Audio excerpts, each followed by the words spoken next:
नथि मे शरणं अयं बुद्धो मे शरणं वरं एतेन सच्चवच्चेन होतु ते जय मंगल। नथी म्हणजे नाही, बुद्धाशिवाय माझं अन्य कुठलंही शरणस्थान नाही, बुद्धाच्या धम्माशिवाय माझं अन्य कुठलंही शरणस्थान नाही, बुद्धाच्या सावक संघाशिवाय माझं अन्य कुठलंही शरणस्थान नाही। बुद्ध धम्म आणि संघ हे या जगातील तीन महान रत्न, या तीन महान रत्नांची जगामध्ये बराबरी होत नाही आणि होणार सुद्धा नाही। बुद्ध धम्म आणि संघ या तीनही रत्नांच्या या 24ही गुणांचं स्मरण करून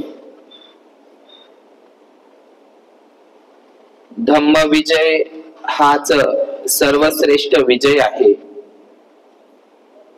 धम्म विजय हाच सर्वश्रेष्ठ विजय,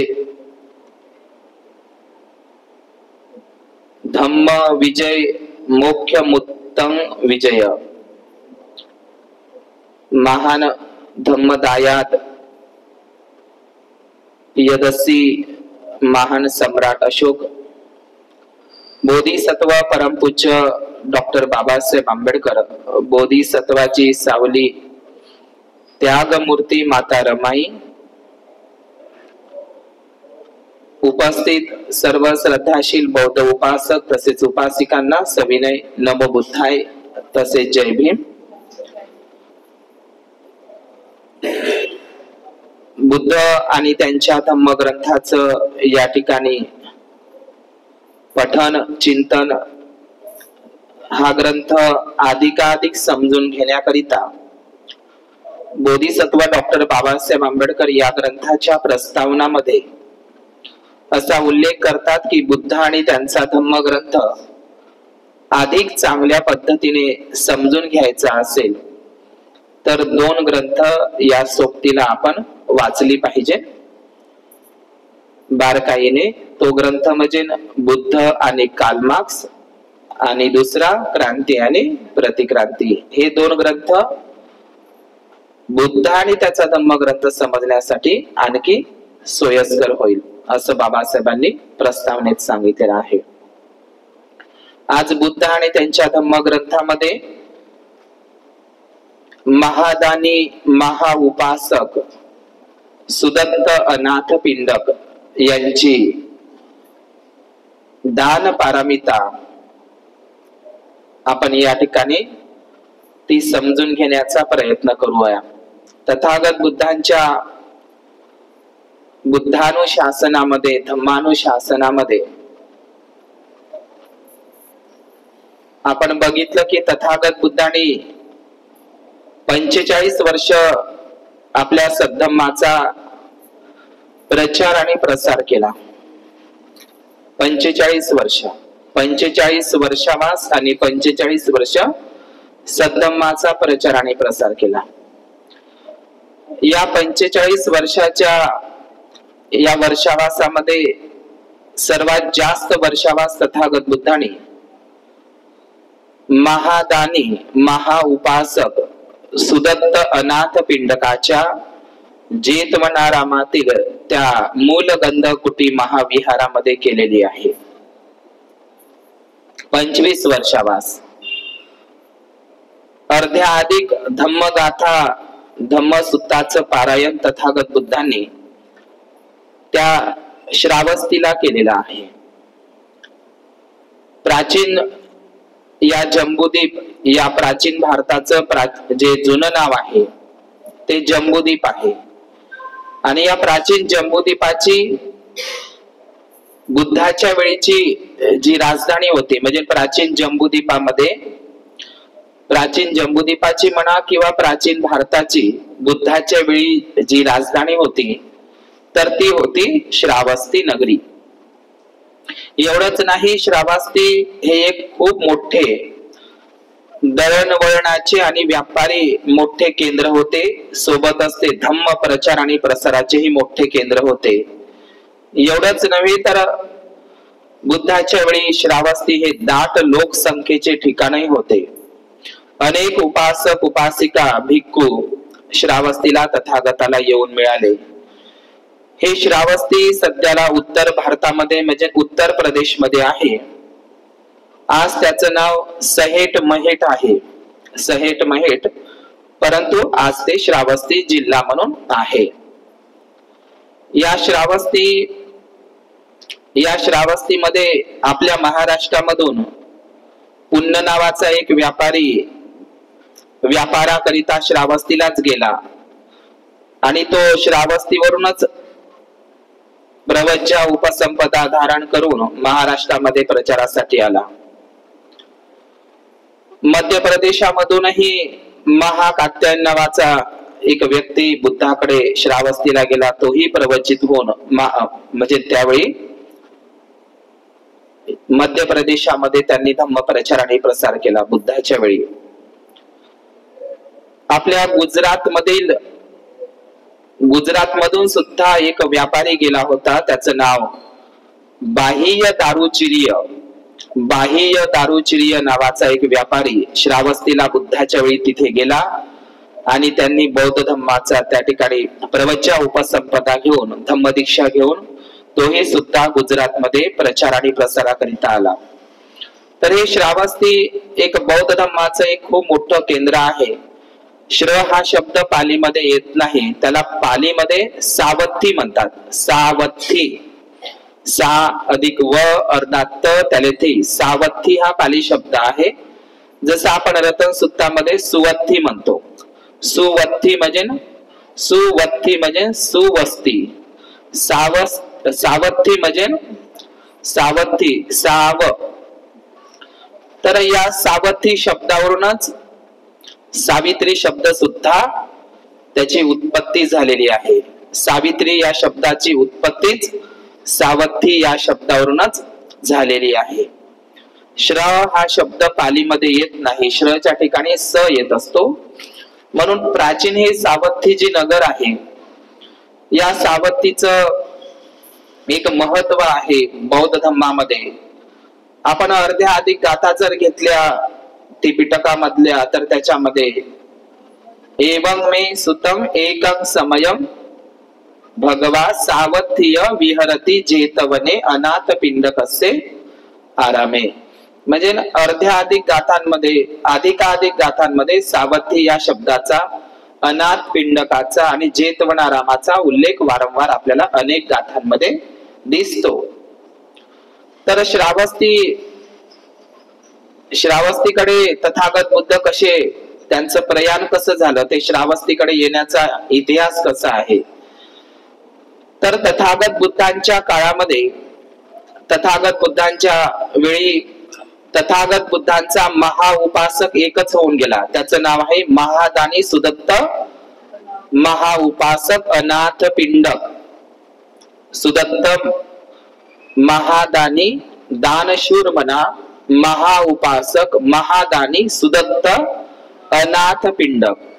आणि तथागतांची महाउपासिका त्या काळामध्ये एकच होऊन गेली, जी वयाच्या 7व्या वर्षापासूनच मेंढक श्रेष्ठीनं, धनंजय श्रेष्ठीनं आणि तिच्या आई सुमना देवीनं तिला वयाच्या 7व्या वर्षापासूनच बुद्ध धम्माकडे वळविलं. तर तथागत बुद्धांच्या काळातली तथागतांची एकच महाउपासिका झाली, तिच्या नंतर आणखी कोणीही झालेली नाही. तर ही महाउपासिका जर कोण असेल तर ते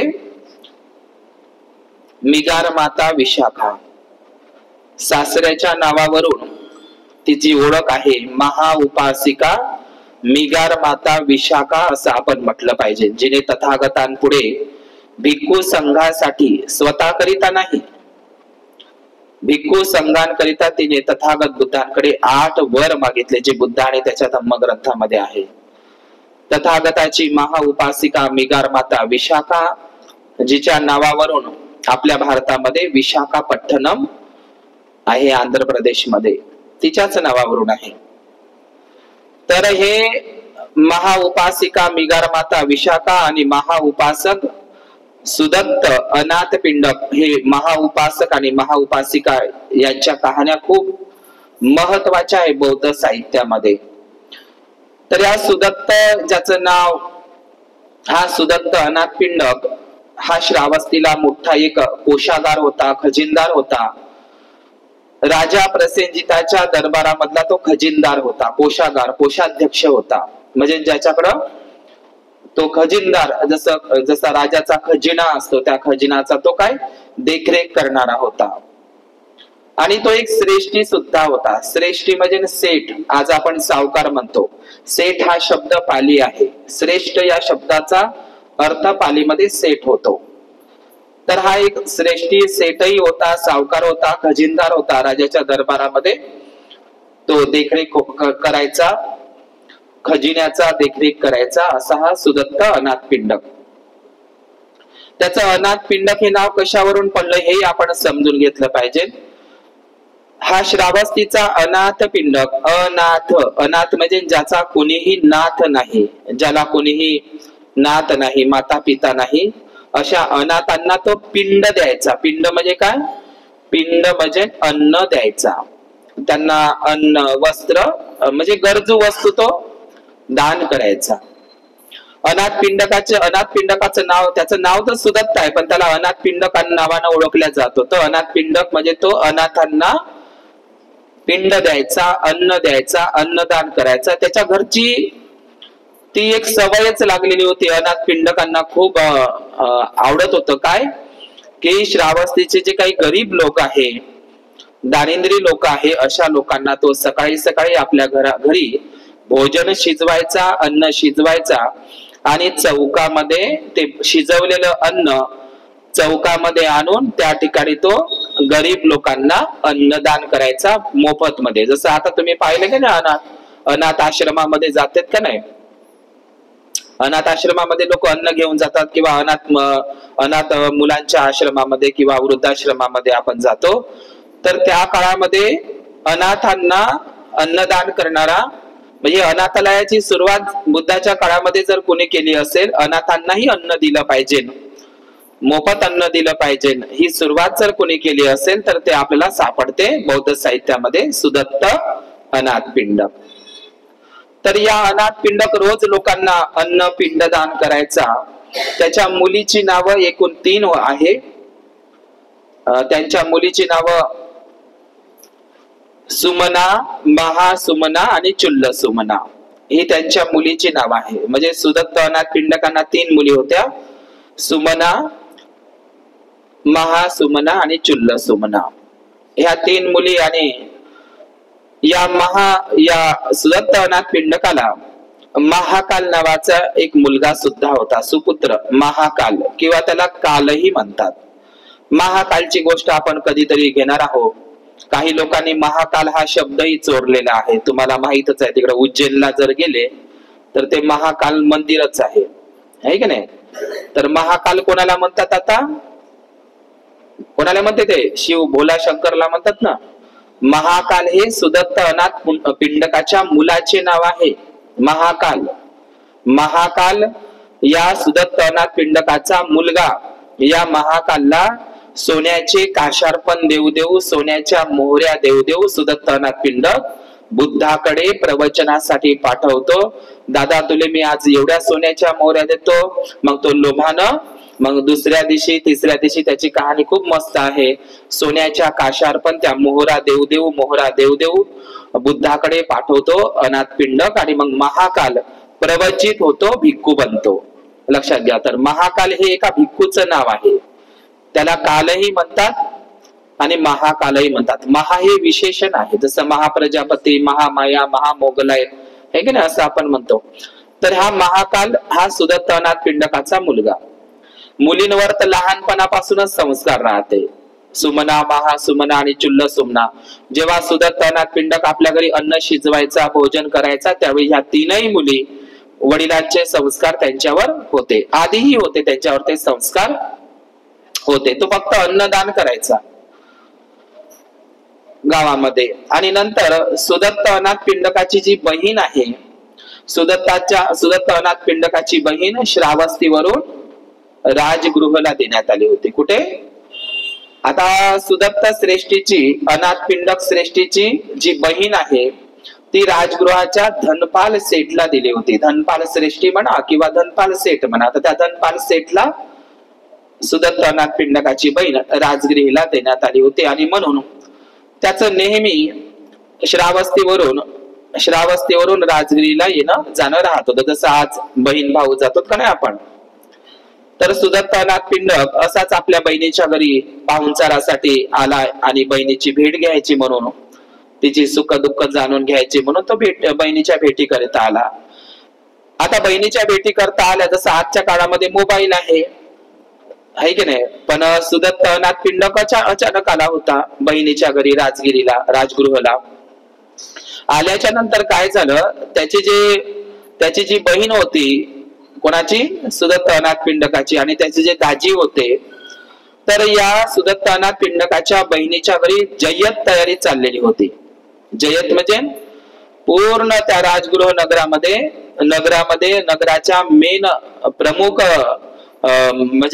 प्रमुख महामार्गांवर सजावट केलेली होती. रस्त्यांवर फुलांचा सडा टाकलेला होता. सुगंधी द्रव्य आणि तोरण पताकांनी खूप सजलेली होती ती नगरी, ती राजगृह नगरी, आणि म्हणजे बुद्धाच्या आगमनासाठी. आणि दुसरी गोष्ट, त्याच्या बहिणीच्या घरी जसा तो घरी पोहोचला आपल्या ताईच्या घरी, तर त्याला ताईच्या घरामध्ये अंगणामध्ये त्यानं जसा प्रवेश केला, तर त्याला भल्ला मोठा एक मंडप दिसला. आणि मंडप तर दिसला, पण त्या मंडपाची खूप सुंदर सजावट केलेली, रांगोळी काढलेल्या, फुलांचा सडा आणि पूर्ण असा झगमगाट केलेला होता. बहिणीच्या घरी सुद्धा घर आणि अंगण सगळं सजावट केलेलं होतं. आणि एवढंच नाही, तर बाजूला पंचपक्वानाचं सुग्रा स्वादिष्ट भोजनाची सुद्धा, खूप मोठ्या भोजनाची सुद्धा तयारी त्या ठिकाणी सुरू होती. म्हणजे असं एक म्हणजे लग्नासारखंच म्हणा, ते सगळी खूप मोठी तयारी आणि खूप मोठा खर्च त्याला जाणवत होता. आणि जसा सुदत्तनाथ पिंडक आपल्या बहिणीच्या घरी पोहोचला, ताईला गेल्याच विचारत आहे, ताई, तुझ्याकडे ही जी जय्यत तयारी दिसत आहे, एवढी सजावट दिसत आहे, एवढं सारं अन्न शिजत आहे, तुझ्याकडे कोण हा राजगिरीचा बिंबिसार राजा तर येत नाही, मगधराज बिंबिसारात तुझ्या घरी येत नाही, असं कोण म्हणत आहे?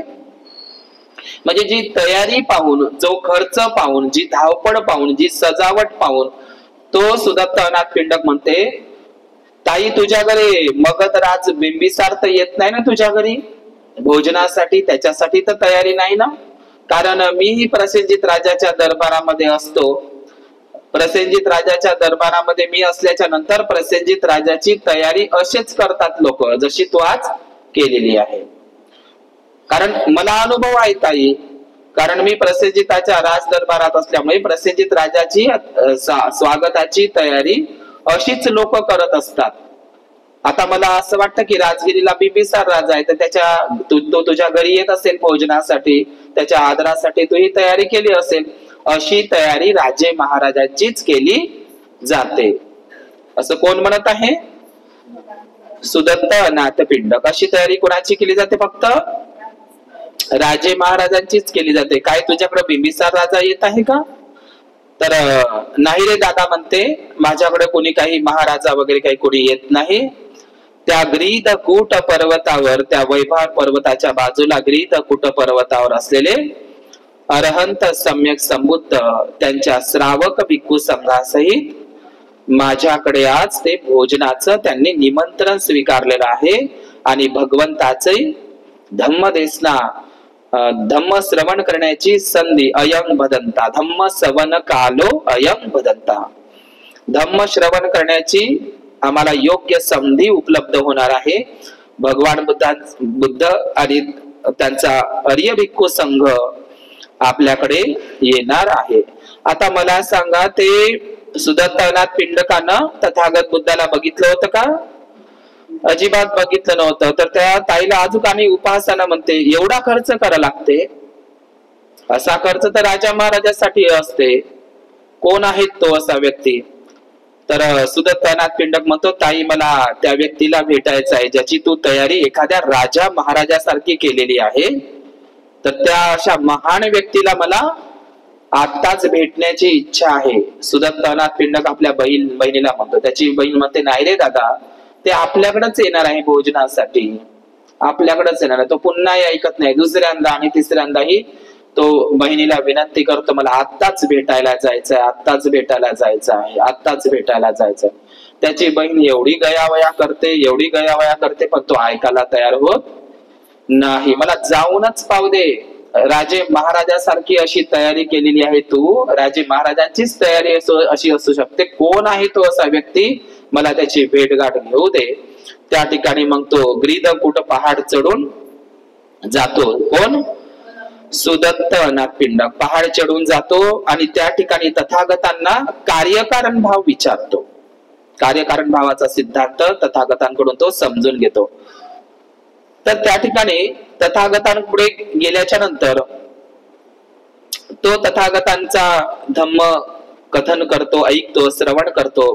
तथागतांमध्ये आणि सुदत्त अनाथ पिंडकांमध्ये धम्माचा वार्तालाप होत असतो, धम्म चर्चा होत असते, धम्म साकच्छा होत असते. आणि हा सुदत्त अनाथ पिंडक असं विचारत आहे की तथागत बुद्धाला, आजही काही लोकांना थोडा गुरूर होता, पण सुदत्त अनाथ पिंडक मात्र त्याचा एक स्वभाव होता. आधी एक स्वभाव होता, तो अन्नदान करत होता. कोणाला? गरीब लोकांना. तो बुद्धाकडे आल्याच्या नंतर, बुद्धाचा अनुयायी झाल्याच्या नंतरच तो लोकांना अन्नदान करत होता असं नाही. तो आधीच त्याच्या घरची ते कुळाचार होता, तो करतच होता.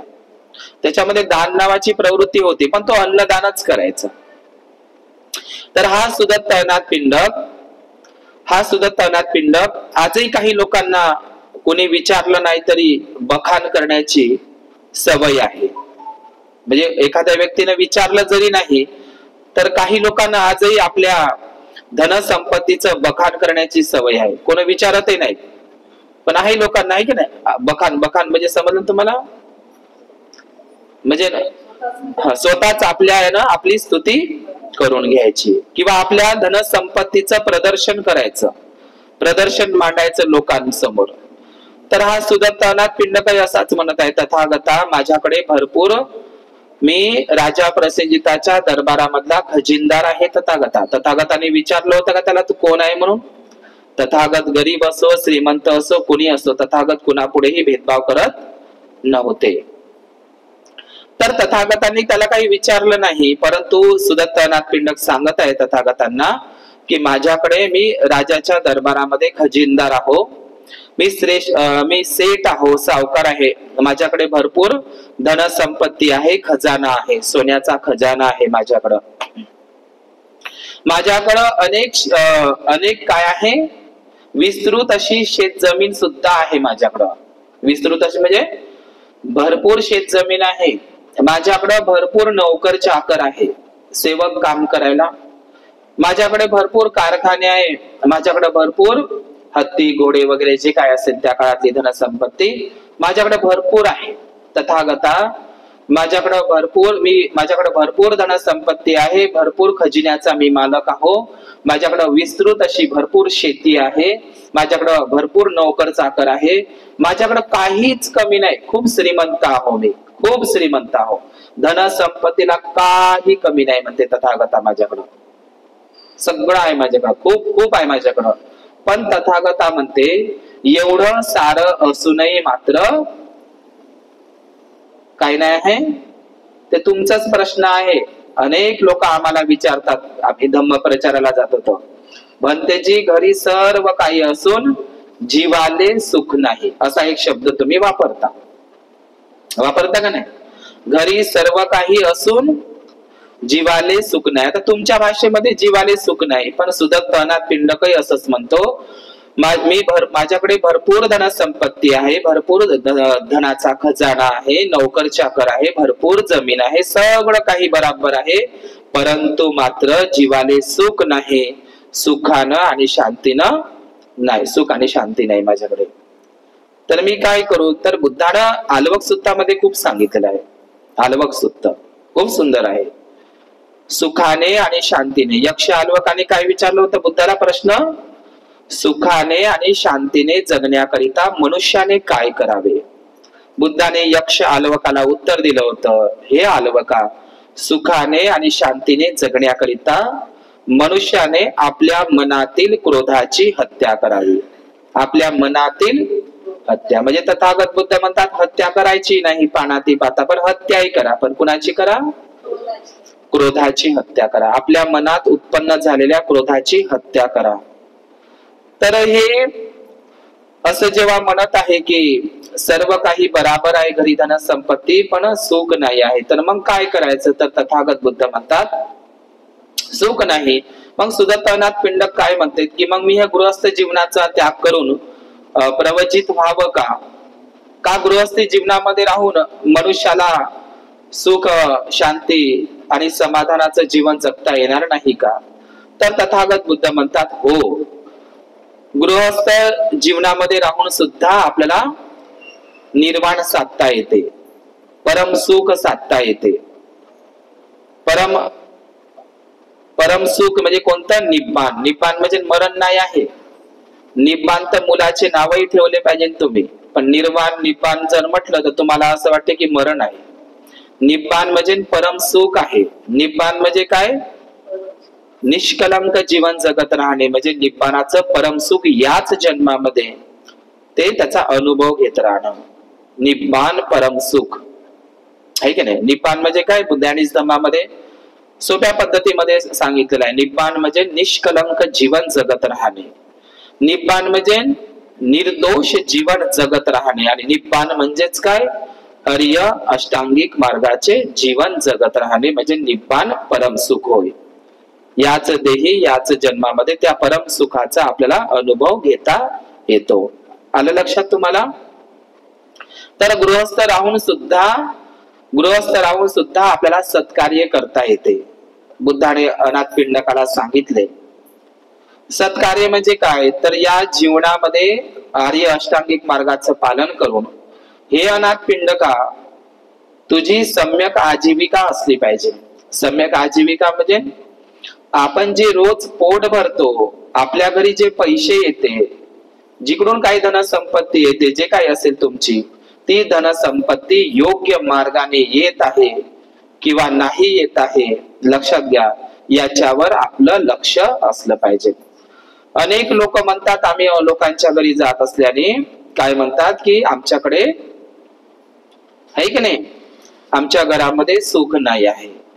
तर जे भ्रष्ट पद्धतीनं कुणाचं कर्ज बुडवून, कुणाचं कर्ज घेऊन ते न चुकता करता लोकांचं हाय असलेले जे धन आहे त्या धनाचं कधीही घरामध्ये चिरंतन सुख शांती नसते. जसं आपल्याला माहित आहे चोर माणसाला कधी शांततेची झोप नसते.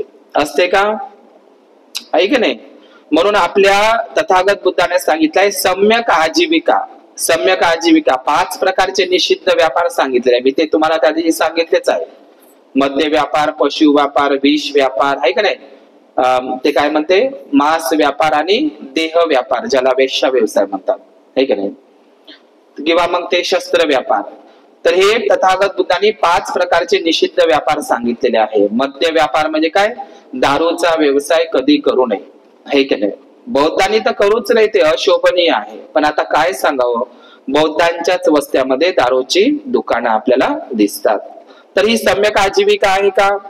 आजीविका या शब्दाचा अर्थ होतो उपजीविका, म्हणजे योग्य मार्गानेच आपण धनसंपत्ती जमवली पाहिजे. समजलं का? वाईट मार्गाने नाही. किंवा शील विक्री करणं. समजा शील विक्री करणं म्हणजे काय? एखाद्या स्त्रीनं शील विक्री करणं म्हणजे अनेक स्त्रिया वेश्या व्यवसाय करतात, देह व्यापार करतात मुंबई सारख्या ठिकाणी, आहे की नाही. बुद्धाने याच्यावर निषिद्ध म्हटलंय, देह व्यापार हा निषिद्ध व्यापार आहे. शील भ्रष्ट करून आपण धनसंपत्ती अर्जित करू नये, आहे का नाही. सम्यक आजीविका चांगल्या मार्गाने धनसंपत्ती कमवावी. गरिबीचं, दारिद्र्याचं कधीही तथागत बुद्धाने समर्थन केलं नाही. पण पैसा कमवायच्या नादामध्ये जर तुम्ही चुकीच्या पद्धतीने तुमच्याकडे धनसंपत्ती येत असेल तर त्यानं माणसाची अधोगती होत असते. त्याच्यात सुख आणि शांती आणि समाधान नसतेच त्याचे, लक्षात घ्या. म्हणून वाईट मार्गाने कधीही धनसंपत्ती कमाई करू नये. हा उपदेश अनाथ पिंडकाला तथागत बुद्ध हाही सांगत आहे. कार्यकारण भावाचा सिद्धांतही समजून सांगत आहे. अनेक प्रश्न केलेले आहेत, त्याची उकल तथागताने त्याचं निरसन केलं. आता ही कहाणी इतकी सुंदर आहे आणि मग सुदत्त अनाथ पिंडक तथागत बुद्धांचं प्रवचन श्रवण करतो आणि श्रवण केल्याच्या नंतर तो गदगद होतो. कोण? सुदत्त अनाथ पिंडक. तिथेही प्रवचन ऐकतो आणि मग तथागत बुद्ध त्याच्या ताईच्या घरी येतात भिक्खू संघासहित. ताईच्या घरी त्याला पुन्हा डबल प्रवचन ऐकायला मिळते, दुसऱ्यांदा संधी मिळते धम्म प्रवचन ऐकण्याची. आता त्याला असं वाटते सुदत्त अनाथ पिंडकाला, मी माझ्या बहिणीच्या गावाला जितके दिवस आहे 2-3 दिवस, तेवढेच दिवस मला बुद्धाचं प्रवचन ऐकायला भेटल, आहे की नाही. मी 2च दिवस भगवान बुद्धाचं 2-3 दिवसच बुद्धाचं प्रवचन ऐकलं तर मला किती बरं वाटलं. माझ्या जीवनामध्ये म्हणजे माझ्या जीवनामध्ये एक नव प्रकाश आल्यासारखं. जसं अंधाऱ्या खोलीमध्ये एखाद्या माणसानं, हे की नाही, दिवा घेऊन जावा आणि त्या अंधाऱ्या खोलीतला अंधार नाहीसा व्हावा, तशा माझ्या जीवनातील अज्ञान अविद्येचा अंधकार बुद्धाने नाहीसा केला. माझ्या बहिणीच्या गावाला राहील तर 2-3 दिवसच प्रवचन ऐकायला मिळालं. आज ना उद्या मला राजगिरीवरून श्रावस्तीला जावंच लागणार आहे. किती छान बुद्धाचा उपदेश आहे, किती भगवान बुद्धांचा चांगला मार्ग आहे.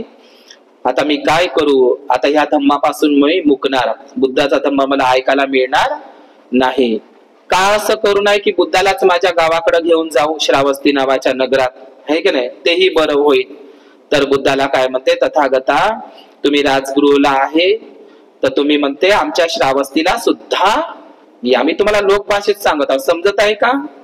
तथागता पुढच्या वर्षीचं निमंत्रण श्रावस्तीचं आमच्या इथलं घ्या. कशाचं? वर्षावासाचं. आमच्याकडे कशासाठी या? पुढच्या वर्षी आता चालू होत आहे तर वर्षावासाला तुम्ही या.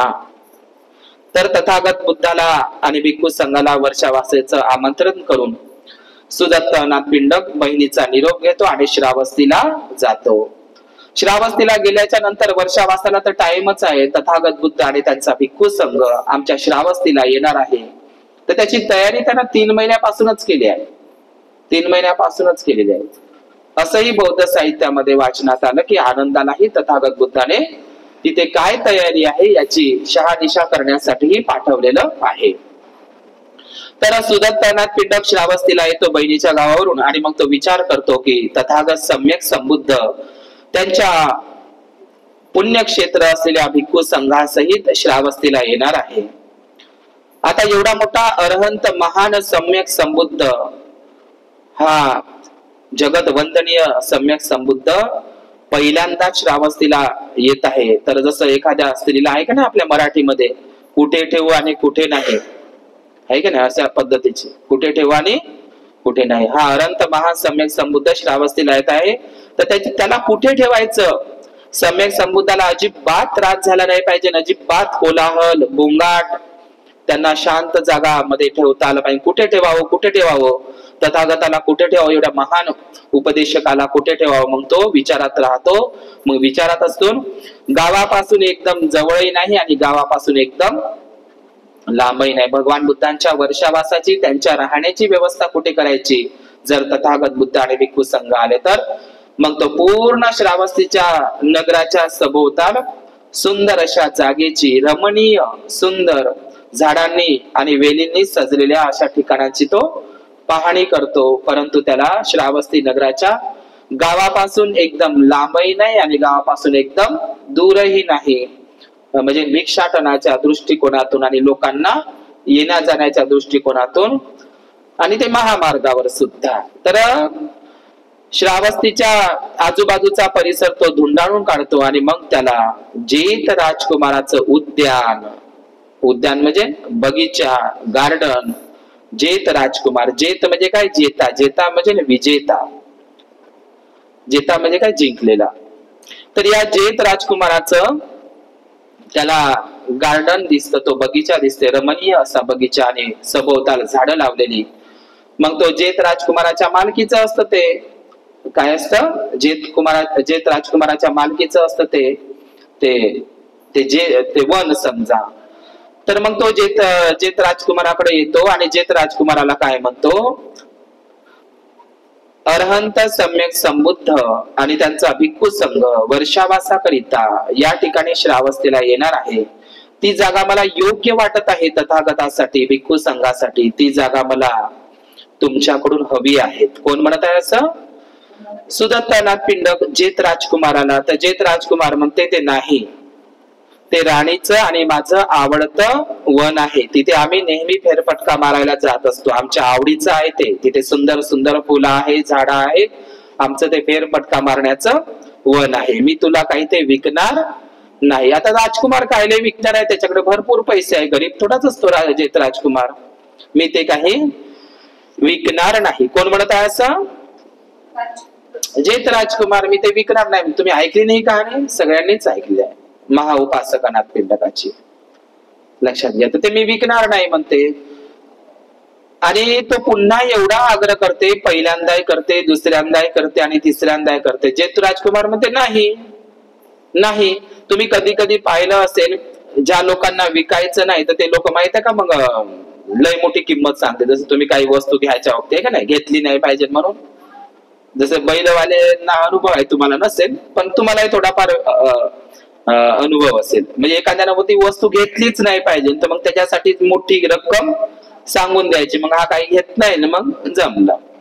तर अशा सारखं ते आग्रहच करत आहे जेत राजकुमार. 3 वेळा त्याला आग्रह केला जेत राजकुमाराला अनाथ पिंडकांनी. तर मग जेत राजकुमार पर्यायाने काय म्हणतो, ठीक आहे, त्या त्या वनामध्ये तू संपूर्ण सोन्याच्या कासार, पण त्या सोन्याच्या मोहरा तू अंतरशील, म्हणजे एवढीशी फट नसेल, एवढीशी जागा शिल्लक नसेल त्या पूर्ण जमिनीवर. जसं एखादी वावर शेत बघा, त्याच्यावर पूर्ण असं झाकून अजिबात एवढीशी सुद्धा फट असता कामा नये. तर त्या सोन्याच्या मोहरा तुला त्या कासार पण त्याच्यावर जमिनीवर अंतरावं लागेल, त्या पूर्ण वनावर, तरच तुला मी ती जागा, ते वन उपलब्ध करून देतो. असं कोण म्हणत आहे? जेत राजकुमार. त्याला वाटलं का काय करणार आहे हा सुदत्तनाथ पिंडक, पण तोही श्रेष्ठी होता. जेत राजकुमारा कल्पना होती याच्याकडे काहीतरी आहे बा, परंतु त्याला असं वाटलं की राजा एवढं तर नाही राहू शकत नाही याच्याकडे धन. त्यानं असंच म्हटलं, म्हणजे आता त्याला विकायचंच नाही म्हणून त्यानं ते सांगितलं आणि निघून गेला जेत राजकुमार. आता त्याला वाटलं की काय आता काही सुदत्तनाथ पिंड काही घेत नाही.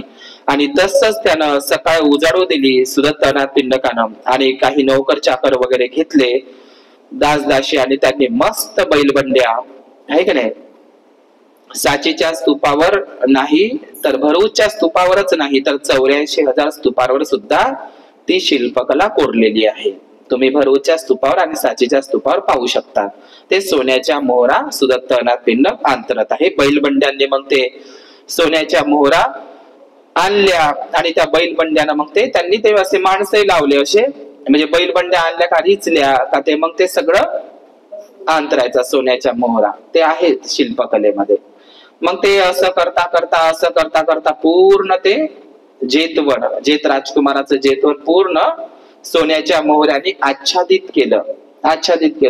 आता जेत राजकुमाराकडे निरोप आला नौकराचा की ते तुम्ही जे म्हटलं का नाही त्याने ते खरं करूनच दाखवलं. तुमच्या तोंडची किंमत, त्याने जे तुम्ही म्हटलं का नाही घेतलं नाही पाहिजे म्हणून तुम्ही जे किंमत लावली का नाही, त्यांनी सुदत्तनाथ पिंडकानं ते खरं करून दाखवलं.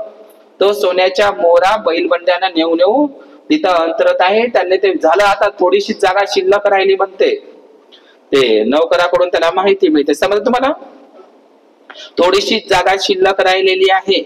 तर मग जेत राजकुमार पटपट येते आणि तो रथ जुंपून आपल्या सारथ्या सहित त्या ठिकाणी येते. तर अर्धी परती ते जागा, फक्त थोडा भाग शिल्लक राहिलेला असतो, एक कोना, त्या जेतवनाचा थोडा कोना शिल्लक राहिलेला असतो.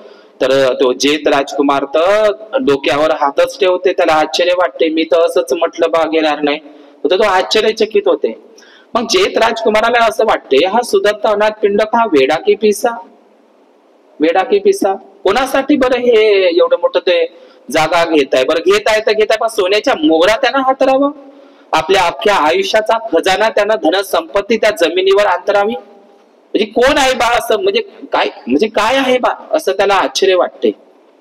काय वाटते त्यालाही थोडी त्याच्यामध्ये श्रद्धायुक्त चित्त, ती श्रद्धायुक्त चेतना त्यांच्यामध्ये उत्पन्न होते, ती श्रद्धा चेतना उत्पन्न होते त्याच्याही मनामध्ये. ती चित्ताची चेतना त्याच्याही म्हणाव हा सुदत्त अनाथ पिंडक एवढा सोन्याच्या मोरा हातुराला कोण आहे असा महान व्यक्ती ज्याच्यासाठी हा एवढी आटापिटा करत आहे आणि एवढा मी पहिल्यांदाच बघून राहिलो. जेत राजकुमाराला असं वाटते तर जेत राजकुमार आवाज देतो, हे सुदत्त अनाथ पिंडका थांबव, ते बाजूची थोडासा कोणा राहिला ना त्या वनाचा तेवढा तरी शिल्लक राहू दे, नको अंतरू. मला माहित आहे तो पूर्ण तू अंतरणार आहे, ते पूर्ण तू जागा ते आच्छादित करणार आहे सोन्याच्या मोरा, राहू दे ना तेवढा भाग, तेवढा कोणा मी तुला देतो.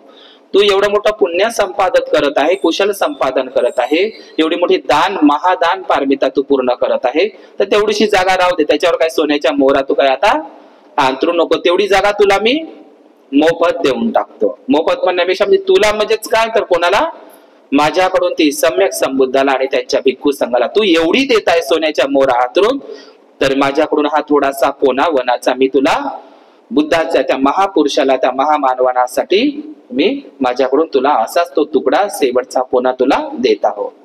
ठीक आहे, मग ते दान केलं. प्रश्न इतका महत्वाचा आहे, एखादी बाई एखादी घडी घेते विहाराला तर आपलं नाव टाकते. आज आपण पाहिलं तर एखादी बाई पंखे घेते त्या पंख्यावर नाव टाकते, मूर्ती घेते मूर्तीवर नाव टाकते, आहे का नाही, कोणत्याही वस्तू घेते त्याच्यावर नाव टाकते. पण लक्षात घ्या किती मोठा जगासमोर आदर्श घालून दिला अनाथ पिंडकानं. कोणता? जेवढी किंमत मागितली तोंडची किंमत दिली का नाही, दिली का नाही? सुदत्त अनाथ पिंडकानं दिली तोंडची किंमत. जेत राजकुमार तू जेवढी किंमत म्हणत आहेत ना जेत राजकुमार तेवढीच देतो. पण तुमच्यासारखे व्यक्ती जर असते किंवा आजच्या वर्तमान काळामध्ये मी तोंडची किंमत दिली, म्हणली तेवढी बोली दिली त्याला, मी माझं नाव मोठं ज्यात टाकतो आता मस्त गेटवर प्रवेशद्वारावर. किती आपल्याला हे चढते का नाही? प्रसिद्धीसाठी किती माणूस हपापलेला आहे का नाही? लाभ आणि सत्कारासाठी किती हपापलेला मनुष्य आहे का नाही? नावासाठी, हारतुरासाठी, सन्मानासाठी माणूस किती हपापलेला आहे का नाही? इथं सुदत्त अनाथ पिंडकानं करू शकलो असतं, तो तोंडची किंमत दिली राजा तुला, याला नाव आता मी मोठं जात टाकेल गेटवर प्रवेशद्वारावर. पण सुदत्त अनाथ पिंडक काय म्हणते जेत राजकुमाराला, जरी मी सोन्याच्या मोहराने ही जमीन विकत घेतली असेल तुमच्याकडून तरी पण मात्र याला नाव तुमचंच राहील. आधीही ते तुमचंच होतं, आता इथे तुमचंच. पण आता राहिलं होतं का ते जेत राजकुमाराचं? कोणाचं झालं होतं ते? मग कोणाचं नाव? तुम्ही तर आपल्या नावावर सातबारा करून घेतला असता. लोक तर गल्लीच्या जागेसाठी भांडतात, आहे का नाही, बोटभरा जागेसाठी. अहो गल्लीची जागा ठीक आहे तुमच्या गृहस्थ लोकांसाठी, तुम्ही लोक लोभी आहात, आसक्तीत पडल्यात. पण इतके लोक महाभाग आहे आपल्या समाजाचे, इतके महाभाग आहे की काही लोक बुद्ध विहारासाठी घर दान करतात, बुद्ध विहारासाठी जागा दान करतात, मोठ्या जागा दान करतात, आहे का नाही. आणि काही लोक बुद्ध विहाराच्या जाग्यावरच कब्जे करतात, आहे का नाही. मी असे बघितले माझ्या जीवनामध्ये. म्हणजे आपण उदाहरण कोणाचं पाहून राहिलो? सुदत्त अनाथ पिंडक सोन्याच्या मोरा हातरून बुद्धाला ते जागा दान करत आहे, ते भूमी दान करत आहे, ते जेतवन दान करत आहे. आणि आजचा माणूस एवढूशा हातभर गल्लीसाठी भांडत आहे का नाही? भांडत आहे का नाही? किती फूट जागा लागते आपल्याला? 6 फूट जागा लागते मरासाठी. सिकंदराचं उदाहरण ऐकलंच असेल तुम्ही, आहे का नाही? गल्लीसाठी, त्या बोटबऱ्यासाठी, इंच बऱ्यासाठी न त्या दुऱ्यासाठी आपण भांडत राहतो. एवढंच राही तर म्हणजे आपण एकमेव असा आदर्श पाहिला सुदत्त अनाथ पिंडकाचा, तो सोन्याच्या काशार पण मोहरा हातरून देत आहे. आहे आता जगामध्ये असा एखादी तरी उपासक? सोन्याच्या मोहरा म्हणते जे तुम्ही, आम्ही फुलाच्या सड्या नाही टाकत, आम्ही तर काठी टाकू तुमच्या रस्त्यावर, अशी उपासक आहे की नाही? आहे की नाही? इथं बुद्धाची म्हणजे कशी तयारी चाललेली आहे सम्यक संबुद्धाची. म्हणून लक्षात घ्या, सुदत्त अनाथ पिंडकानं स्वतःचं नाव दिलं असतं त्याला, पण नाव दिलं हे जेत राजकुमारा म्हणे, आधी ते तुमच्या नावानंच ओळखल्या जात होतं आणि आताही ते तुमच्या नावानंच ओळखल्या जाईल. तर काय नाव आहे त्याचं? जेतवन. बुद्धाच्या आयुष्यातलं पहिलं दान तर बिंबिसारानं दिलं, वेळुवनाचं, आहे की नाही. दुसरं दान स्वतः राजा शुद्धोधनानं दिलं, निग्रोधवन, कपिल वस्तूचं. तिसरं दान तथागत बुद्धांचं जेतवन, श्रावस्तीचं. आणि या श्रावस्तीलाच विशाखा मातेनं पूर्वाराम महाविहाराचं दान केलं. 9 करोडचं महाकल्प लता पुष्पहार, जिच्या जिच्या वडिलांना धनंजय सेठनं तिला लग्नामध्ये वाहिला होता. 7 महिने म्हणजे 5 महिने 500 सोनार लागले होते. 500 सोनार एकच हार बनवायला 5 महिने लागले. 500 सोनारांनी बनवला तो महाकल्पलता हार. त्या महाकल्पलता हाराचं ती विसरली होती. त्या हारामध्ये 9 कोटीचं त्या काळामध्ये पूर्वाराम महाविहार, पूर्व दिशेकडून तोंड असलेलं ते महाविहार विशाखाचं, तेही श्रावस्तीलाच आहे. तिथेही भगवान बुद्धाने जेतवन, पूर्वाराम अशा दोनही ठिकाणी वर्षावास केलेले आहे. आलं का लक्षात तुम्हाला? तर हे जेतवन भगवान बुद्धांच्या आवडतं. ते दानही तसंच आहे ना. भगवान बुद्धांनी 25 वर्षावास विनाकारणच केले नाही तिथं. दुसरीकडे का केले नाही प्रश्न निर्माण केला पाहिजे. का केले नाही म्हणजे बुद्धाला का ती जागा आवडली? तसंही पाहतो म्हटलं तर बुद्धाने सर्वच वर्षावास नगरामध्येच केलेले आहे, शहरामध्ये. लोकांना ते सोपं असतं. काही जंगला पाण्यामध्ये केली आहे भगवंतानी, पण अर्ध्याधिक वर्षावास आपण बौद्ध साहित्यामध्ये बघितले तर शहरामध्येच, नगरामध्येच केलेली आहे. कारण लोकांची दळणवळण असते तिथे, व्यापार असतो, है का नाही? अर्ध्याधिक उपासक म्हणजे किसा गौतमी म्हणा किंवा अनेक लोक, सुप्रिया म्हणा, तो सुमनमाळी म्हणा, मल्लिका म्हणा, राजा प्रसेनजित म्हणा, पटाचारा म्हणा, हे सगळे लोक भगवंताला कुठे भेटले? श्रावस्तीलाच भेटले. अंगुलीमाला श्रावस्ती, सगळ्या कहाण्या अर्ध्याधिक कहाण्या तर श्रावस्तीलाच आहे की नाही? लोकांची वर्दळ असते तिथे, व्यापारी केंद्रही होत ते, है की नाही? तर तथागत बुद्धाने तिथे 25 वर्षावास आपल्या आयुष्यातले तिथे घातले.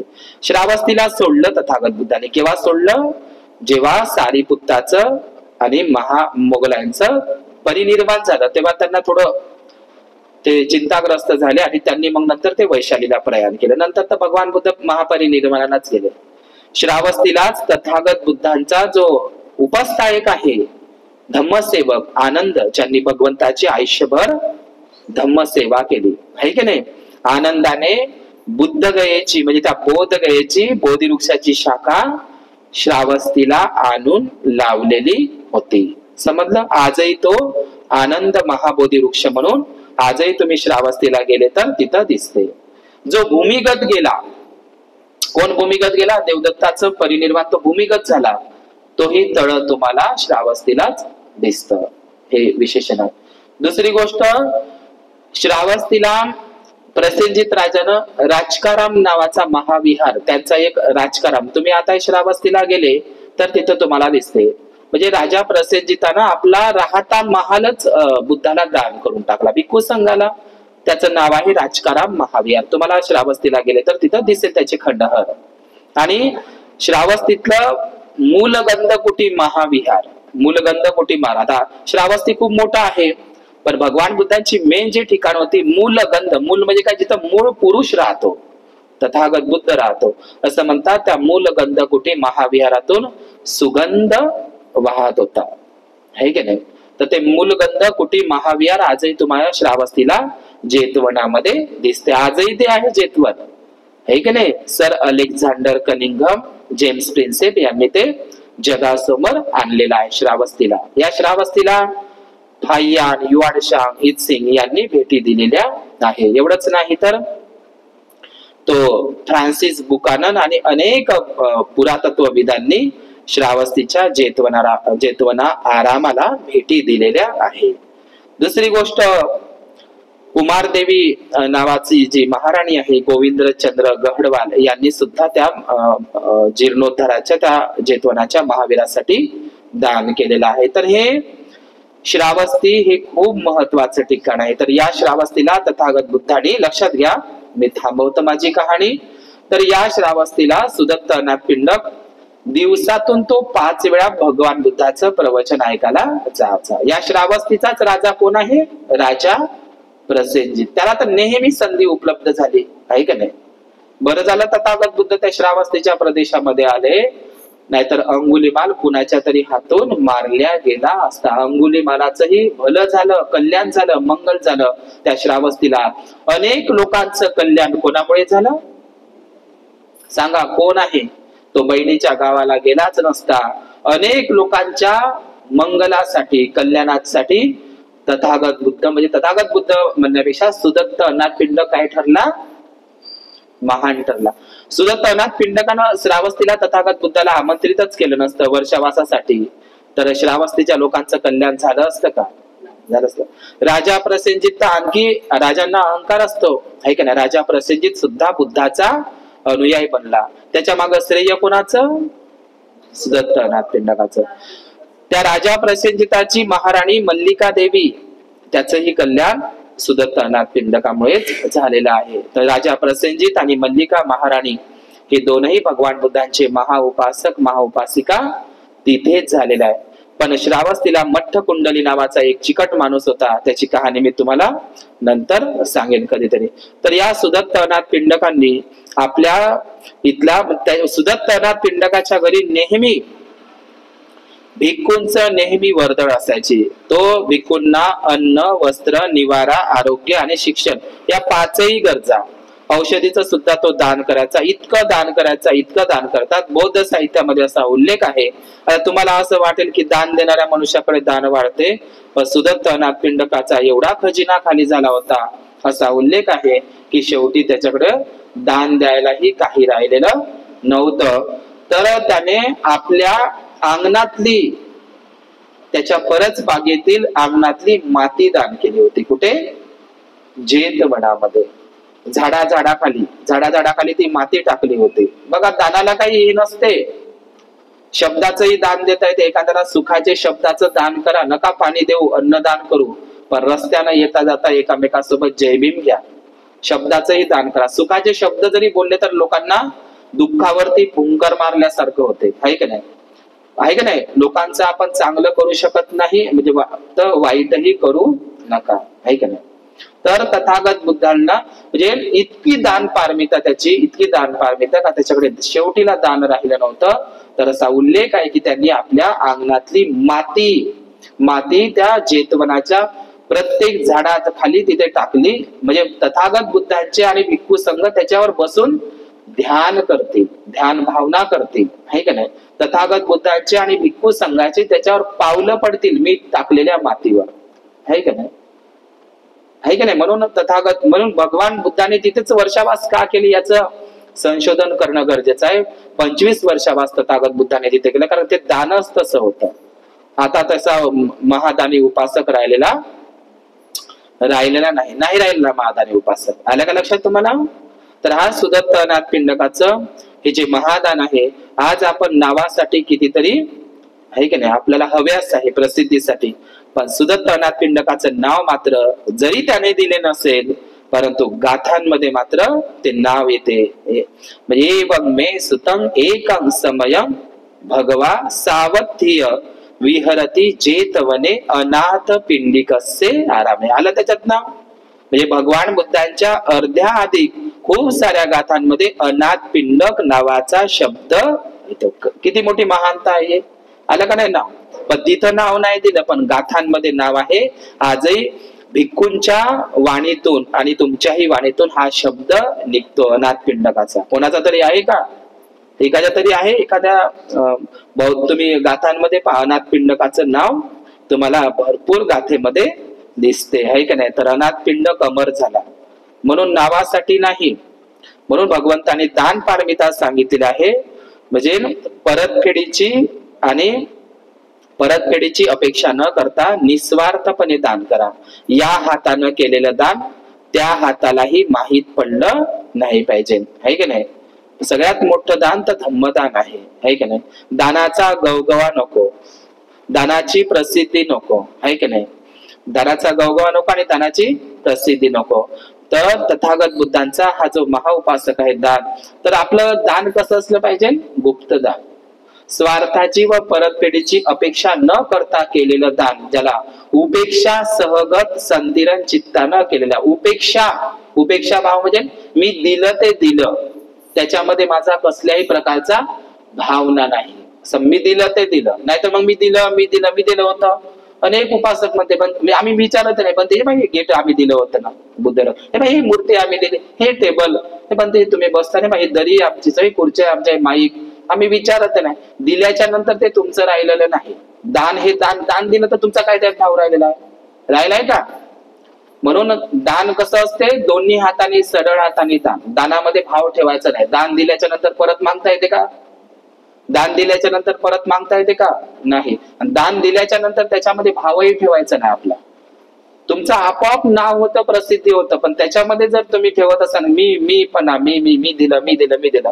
बाबासाहेबांनी एवढं मोठं या भारताला संविधानाचं दान केलं, तर त्याच्या बदल्यात काही घेतलं का? 4 मुलांचं दान केलं, आपल्या पत्नीचं दान केलं, आहे का? आलं लक्षात? आहे का नाही? त्याच्या मोबदल्यात काही घेतलं का तुमच्याकडून? तर असं दान असावं. ज्या बोधिसत्व बाबासाहेबांनी जीवाला जीवाचं दानही केलं. सर्वोच्च महादान पारमिता जी CV संत राजासारखी आहे, तर बाबासाहेबांनी, बोधिसत्व बाबासाहेबांनी आपल्या जीवनामध्ये पार पाडलेले आहे. आलं का लक्षात तुम्हाला? म्हणून दानाचा अहंकार कधीही करू नका. दानाने धम्म वाढत असतो आणि दान आपल्या जीवनामध्ये केलं पाहिजे. कंजूस माणसाला दानाने जिंकावे असं बुद्धानं सांगितलं. कंजूसपणा करून काय करता तुम्ही? काय करता कंजूसपणा करून? इच्छेतच राहणार. म्हणतो इच्छेतच राहते, काही येत नाही सोबत. म्हणणं सोपं आहे. किती म्हणता तुम्ही? इच्छा इथेच राहते, काही सोबत येत नाही, काही सोबत येत नाही, काही सोबत येत नाही. नागडत जा लागते, काही सोबत येत नाही. पण तुमच्यातली मात्र आसक्ती आणि लोभ कधीही सुटणार नाही. सुटणार का? इच्छेतच राहणार आहे ना? येणार असेल तर सांगा, आहे की नाही? म्हणून कंजूसपणा नाही करायचा. धम्मामध्ये तर अजिबात कंजूसपणा नका करू. तुम्ही कंजूसपणा जर नाही कराल तर हे असे तुम्ही सुदत्त अनाथ पिंडकासारखे महान व्हाल, आहे की नाही? आणि दानासाठी काही अर्थाची गरज नाही. तर धम्मदान, धम्माचा प्रचार प्रसार करा. भोजन दान करा आपल्या भिक्खू संघाला. भिक्खू संघ असेल किंवा कोणी याचक जरी असेल तरी त्याला दानामध्ये कधीही मागे पुढे पाहू नका. दानानं लोक भिकारी झाली का मोठी झाली? मोठीच झाली. लक्षात घ्या. दानामुळेच नाव येते का नाही सुजाताचं नाव? एकच वेळा खीरदान केली बुद्धाला, दानामुळे अमर झाले. महान सम्राट अशोक त्यांच्या 84,000 स्तूपांमुळे, मुलामुलींना दान केल्यामुळे, आहे का नाही? दानामुळे लोक जगात अमर झाली, आहे की नाही? दानामुळे कोणीही गरीब होत नाही. म्हणून आज या ठिकाणी महादानी, महाउपासक सुदत्त अनाथ पिंडकाची ही कहाणी या ठिकाणी मी थांबवतो. धम्मदान भवतु सप्पमंगल, भवतु सप्पमंगल. नद्धि मे शरणं अय्यं बुद्धो धम्मो संघो मे शरणं वर. हे तेन सच्च वज्जेन होतु मे जय मंगल. सप्प पाप सकरण कुशल उपसंपदा. सचित्त परियोतपनं येतं बुद्धानं शासनं. साधु साधु साधु. बुद्धं नमामि, धम्मं नमामि, संघं नमामि.